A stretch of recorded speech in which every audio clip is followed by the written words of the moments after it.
Welcome to Transform Now, a podcast focused on intelligent automation and brought to you by SS&C Blue Prism. On this program, we talk about how organizations globally are rethinking the way they operate, utilizing process orchestration and AI-enabled digital workers to free up humans to do the work that matters most. We also share insights and tips on how you can embrace this new way of working and unleash your full potential. Let's get into the show. Hello, everyone. I'm Michael Marchuk. Welcome to the Transform Now podcast. Our guest on this episode is Susie Alegre. Susie is a leading international human rights lawyer who has worked for NGOs and international organizations around the world on some of the most challenging human rights issues of our time. She's a legal pioneer in the field of digital rights and is a senior fellow at the Center of International Governance Innovation and a research fellow at the University of Roehampton.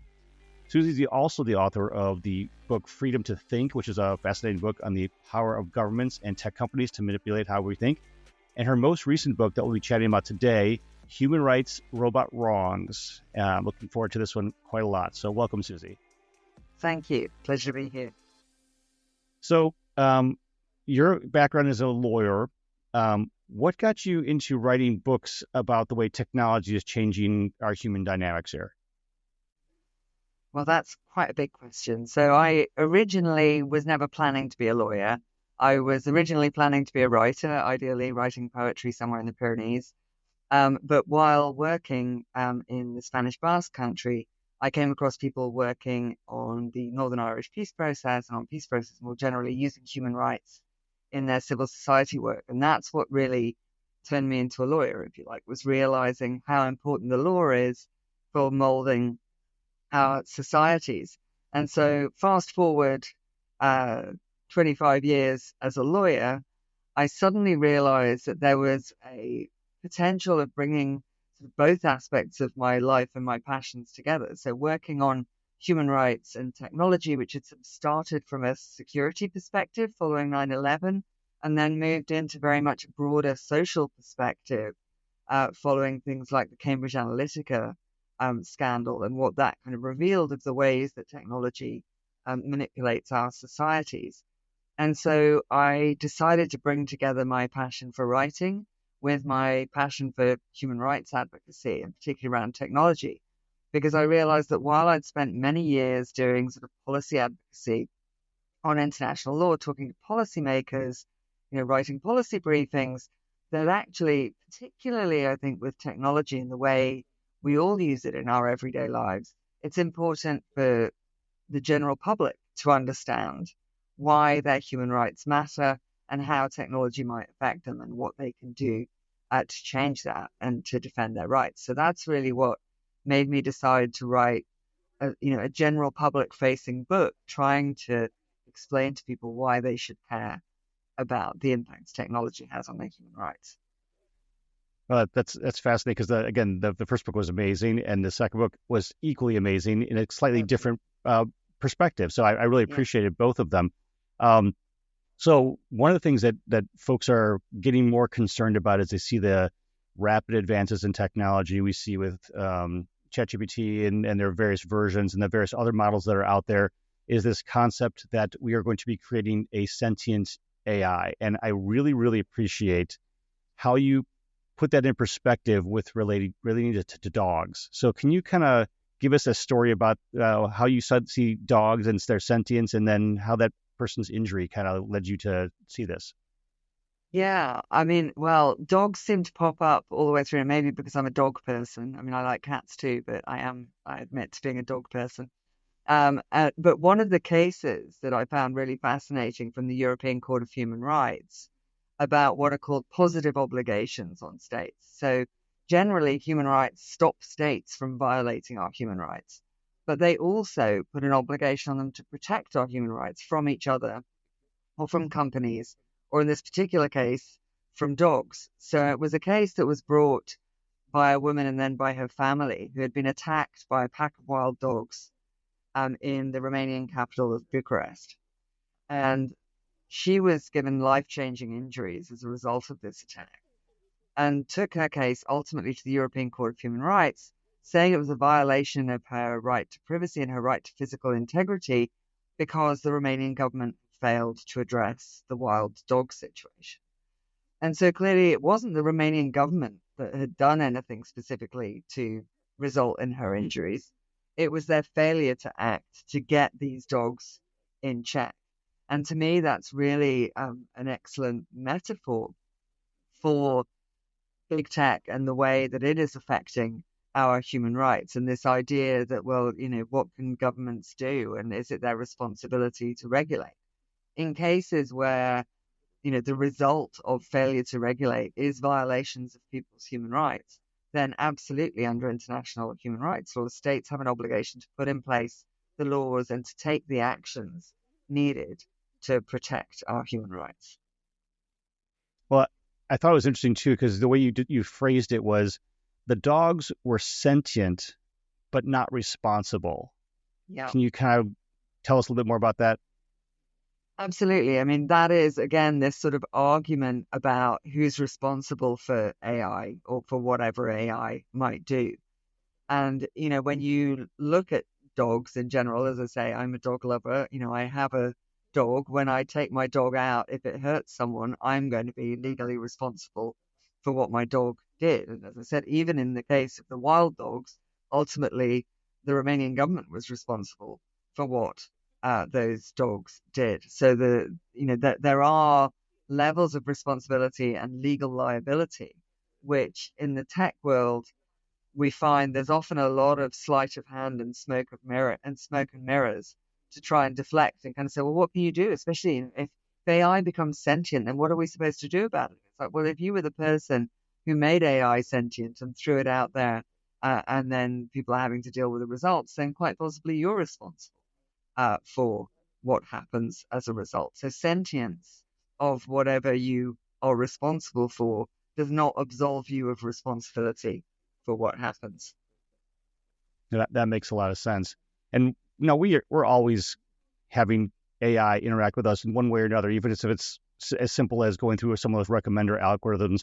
But how can these really mundane concepts where Netflix is recommending the next show to me become more manipulative and potentially sinister? Yeah. Sorry, you broke up at the beginning. Okay. How can these recommender algorithms that we used for Netflix and whatnot, which just simply give us the next show to watch, how can those be considered to be potentially manipulative or even sinister? Well, I think when you think about the right to freedom of thought, the right to freedom of thought is directly connected with freedom of expression, freedom of opinion, but also freedom of information. And so the kind of the thoughts and ideas that we have, the way we think about the world, depend very much on the information that we receive. So when that information is being curated for us, particularly when it's being curated based on a knowledge and understanding of data about us to identify our tastes, but also potentially our vulnerabilities, then where we don't have a choice to just go out and freely select information as we wander around the world, if we are having the information directed at us personally, then it can really very much affect the way we see the world. And so you can see that, for example, one of the pieces of research that I came across about climate denial. Sorry. One of the pieces of research that I came across about the manipulative impact of recommender algorithms related to the Flat Earth Society. And so researchers went to a Flat Earth conference to try to find out why there's been a notable increase in people who believed that the Earth was flat.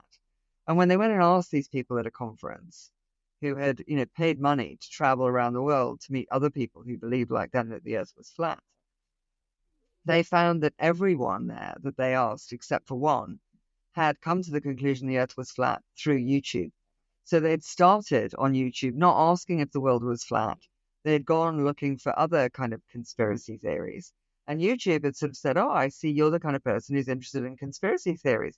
Have you ever considered that maybe the world is flat? And here's some content you might be interested in. And as a result of the way they were being served up this content based on an identified characteristic of theirs or vulnerability of theirs, they had come to the belief that the world was flat to the degree that, as I say, they spent money on going to a conference to talk to other people who had reached this belief. So that to me was a really important signal of how manipulative recommender algorithms can be, identifying people's vulnerabilities and exploiting them by bombarding them with specific kinds of content. And does this kind of lead back into perhaps even that like echo chamber that we see on social media platforms too, where you're getting the same content and now you're reinforcing that content by having other people who have had similar content be presented back to you?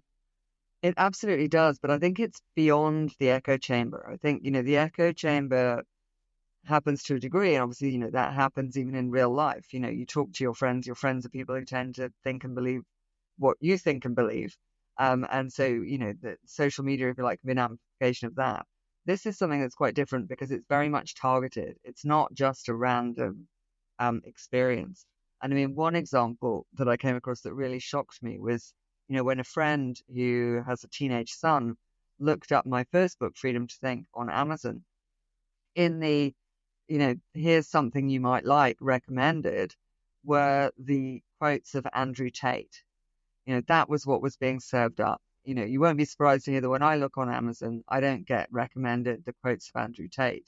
But perhaps if I had a teenage boy in the house, I would. And that's when you see, and that, there's been a lot of research recently into particularly that kind of question of online misogyny and how young boys are very quickly targeted with this kind of content and information when they go online, which is not necessarily because they are creating that kind of content and creating an echo.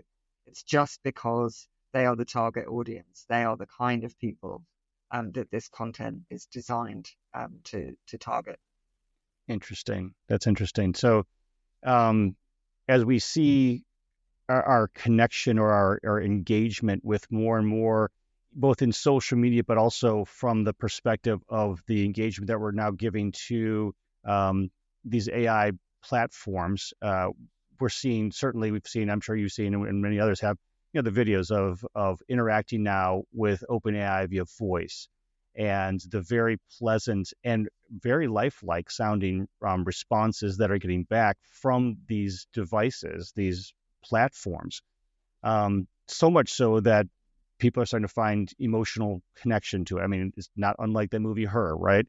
But like dogs, we can love them, and we can bring the dog family. We can love them. We can train them. We can pet them. They can be our best friends. But they can also be trained to attack and fight and emotionally damage us or physically damage us if they're whatever. So there's this back and forth between the positives of owning a dog. You get certain positives, but also the negatives.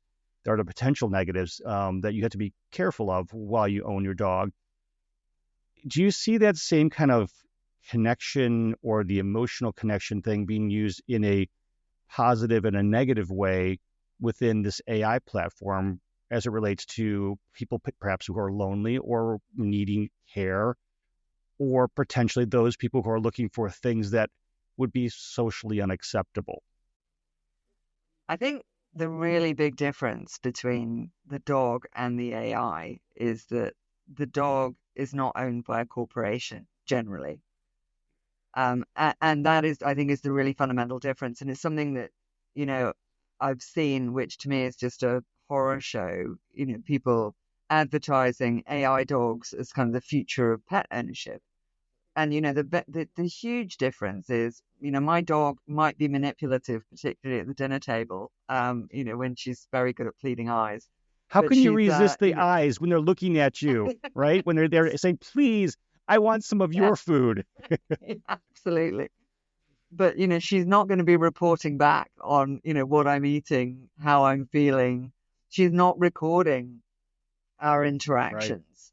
Right. And she can't just be, switched off or require an upgrade because a corporation has decided that they want to extract more money out. These are really fundamental differences.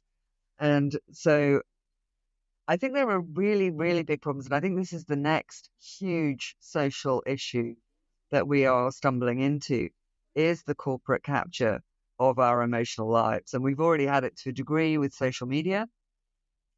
But what we're looking at now with the sale, and I mean, you mentioned sort of chatbots, there's the general chatbots, which are already people were sort of having these emotional relationships with and finding themselves falling into what is essentially a sort of increased isolation from human contact as a result of them feeling heard by this AI chatbot. But actually, increasingly, AI is being sold as a service for this. It's being sold as a social service, whether as a romantic relationship service, which is going to be so much better than any relationship you ever had, because it's never going to question you. It's going to be constantly available. It'll do whatever you want it to do and reflect your wonderful self back at you. Or for friendship. I mean, we're now seeing wearables being sold as a way to have this friend who'll be constantly with you, who will, text you to distract you from whatever human contact you might be having at the time to make some kind of pointless comment. So I think we're getting into a really dangerous territory of allowing corporations to replace our human networks and to replace our support systems in ways where clearly once we are emotionally reliant on these services, you'll be stuck having to pay whatever's required to keep your relationship alive. And I think that, the potential for exploitation is just exponential. And once we have lost um, the potential to connect with other people, it will be incredibly hard to reverse that. And what you can see now is that there's a very obvious trend to selling these services to younger people, who may then never really have the opportunity to understand the complexities and difficulties of making human relationships. That makes sense. So one of the things is there a flip side to this, though, for perhaps older generations or elder care type of things where it may not be as nefarious because those folks tend to have a lonelier existence just because of their mental state? I think that's one of the areas where, you know, care robots are being developed. But again, what they've seen for example, in Japan, where they put a lot of money into developing care robots to deal with the kind of demographic crisis. But what research coming out of that seems to be showing is that often the care robots are not being used because what you find is that carers, sort of human carers, are still required, but they then become human carers to service the robots instead of actually having what can be an incredibly positive and engaging, although incredibly hard, experience of providing genuine human care to people. So again, it comes back to that kind of question of what exactly do you want the AI to be doing? Do you want the AI to be giving the emotional support, or do you want the AI to be giving kind of practical support dealing with administrative tasks so that people can engage with other people? Or again, going back to dogs, I remember talking to someone who was developing this kind of emotional AI and talking about how it would be great for, lonely elderly people, for example, people with dementia who find it difficult to communicate with others. And what he was describing that this AI could do to me sounded, again, going back to the dog example. I was like, well, so what you're talking about is effectively an automated dog. And he said, yeah, but dogs poop. And I said, well, why are you not designing a robot to pick up dog poop? And then you can have more dogs in old people's homes or in, scenarios where people have limited accessibility. Look at things that can support people to have human connections or connections with other living beings rather than sort of creating automated landfill. That makes sense. That makes a lot of sense. Um, you start talking about the connections people have and sort of the trust they place in them. And there's two examples you brought up in the book, and both of them are fantastic. One of them is about a lawyer who used ChatGPT, one of the earlier versions, I'm guessing, but he trusted its output blindly. And the second was the sort of the Stanislav Petrov kind of example from the Russian military where he chose not to choose to trust the technology over his gut instincts because of his humanity. Can you kind of go into those? Yeah. Yeah. I mean, I think one of the really big problems that we have is our kind of automation bias and also automation complacency. So we have this sort of natural inclination to believe that what the computer says is correct and therefore it doesn't need checking. One of the big problems that you see in the legal field is that, AI is being pushed, particularly generative AI, as a way for improving productivity, for potentially helping you with legal research, but actually it doesn't understand what it is analyzing. It's not analyzing, it's predicting, and therefore it's not actually correct. So if you look at it as a productivity tool and you ask it whatever legal questions and it produces the answer, you then have to go and check the answer because, as you've said, this lawyer in the US who produced legal pleadings in a court case in a field that he didn't really know very well, um, which included cases which his opponents then went to the court and said, we can't find these cases. And the court looked at them and said, no, we can't find the cases either. Are you sure these are real cases? So the guy goes back to the chat GPT, I think was the generative AI he was using at the time, and says, are you sure these are real cases? And it says, yes, they're definitely, definitely real cases. And here are some excerpts from those very real cases. And it produced excerpts, which he then went back and presented again to the court. So instead of confessing to the mistake, he doubled down. And of course, the cases were not real. The excerpts were not real. And the court then had to deal with the fact that effectively it was dealing with totally false, totally fake pleadings. And he and his partner were given a fine. I've seen other lawyers since then in the US who have been temporarily disbarred for similar activities because it is effectively misleading the court. But what he didn't understand was that generative AI is not an oracle. It is just a probability predictive device. Doesn't understand what it's reading.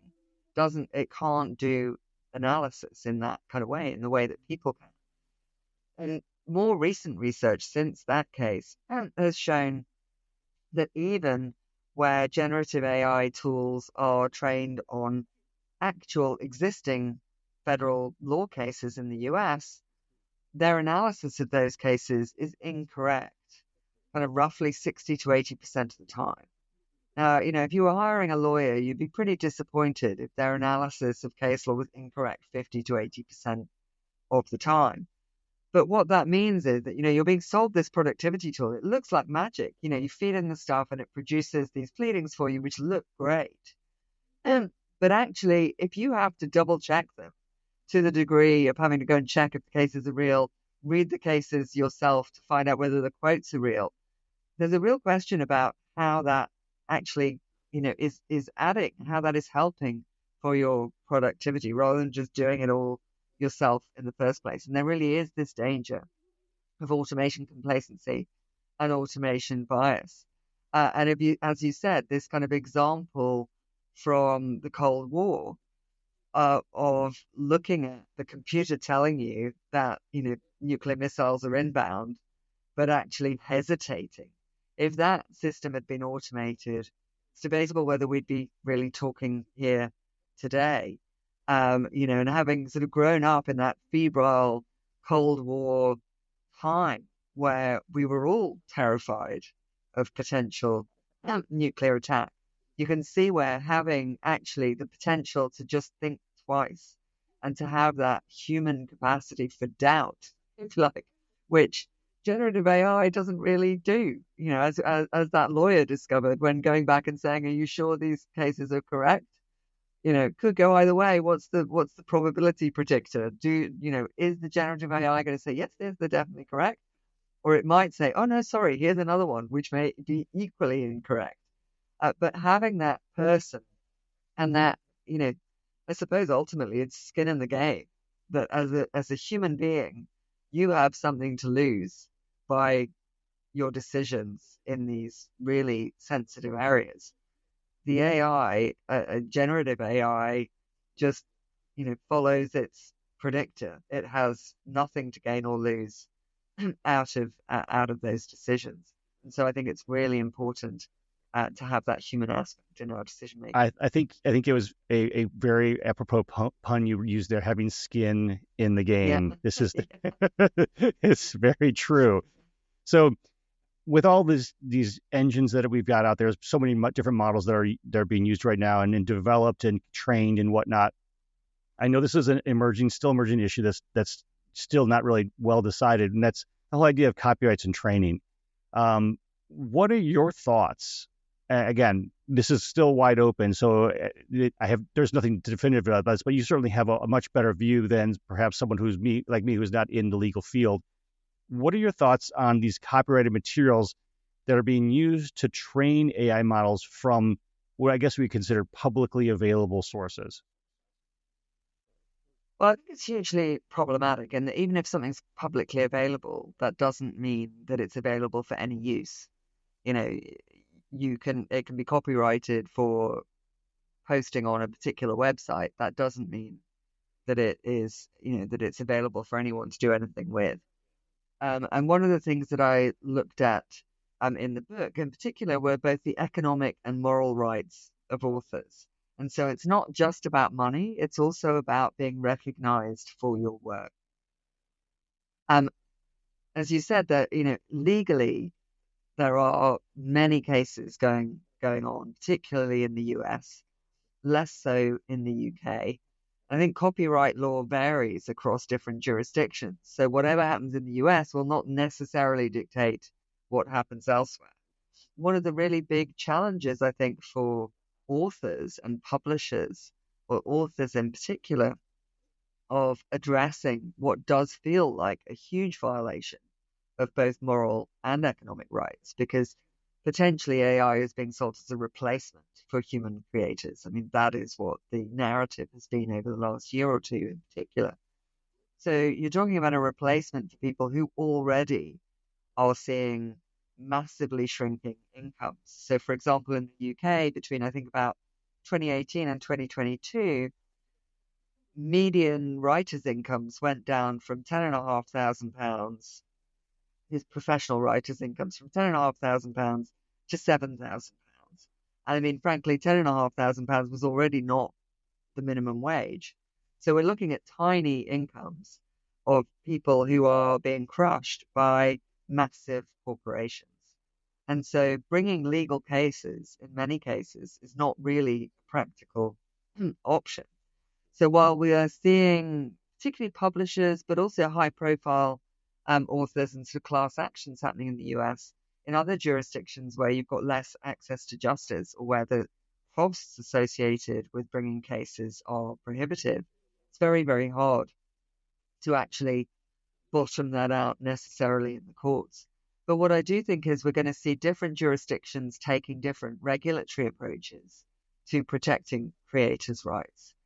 And I think, I saw one example, I'm not sure where it's at now, but certainly in France, they were, while I was writing the book, working on a bill that looked to try to protect creators' rights and sort of protect economic rights of creators, even if there were then opportunities for them to opt in, for example, for their work to be used to train models.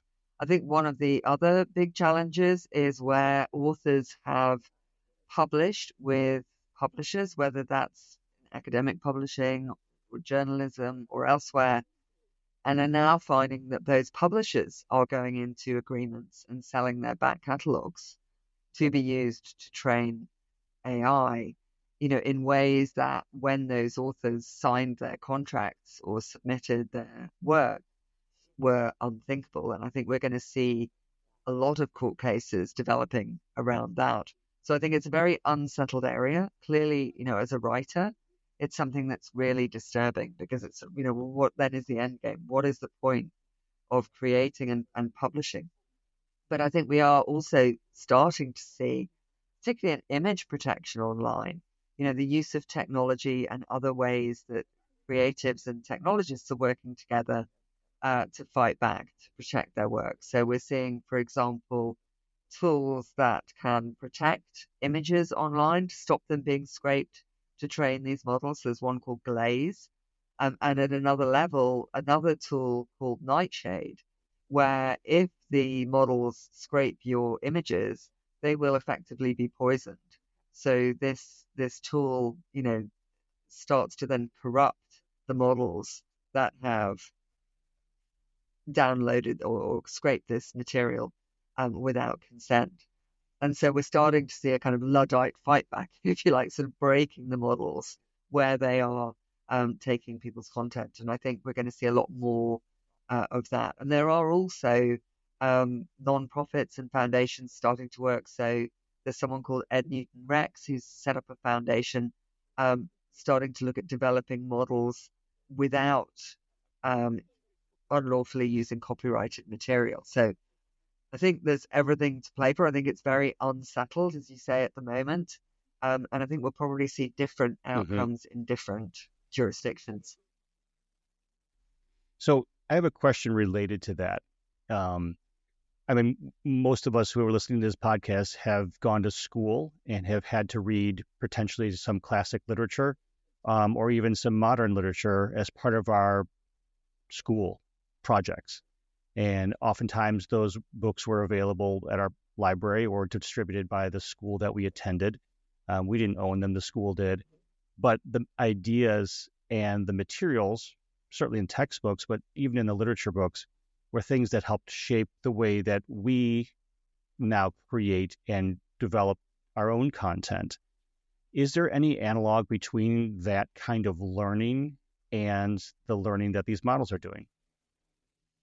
I don't think so. I mean, for one of the great things that I've discovered as an author is that actually I get paid for the kind of copies that get made in schools.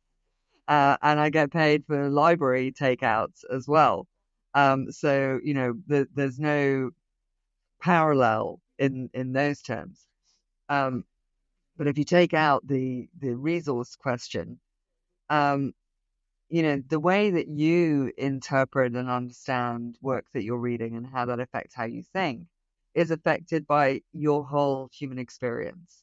It's affected by your personality, which tells you what you're interested in finding out about, but also affects what you take away from something that you and all your classmates are learning about. It's filtered through your human experience. It's not just about regurgitating and recycling. Um, and so I think that is a really, really fundamental difference.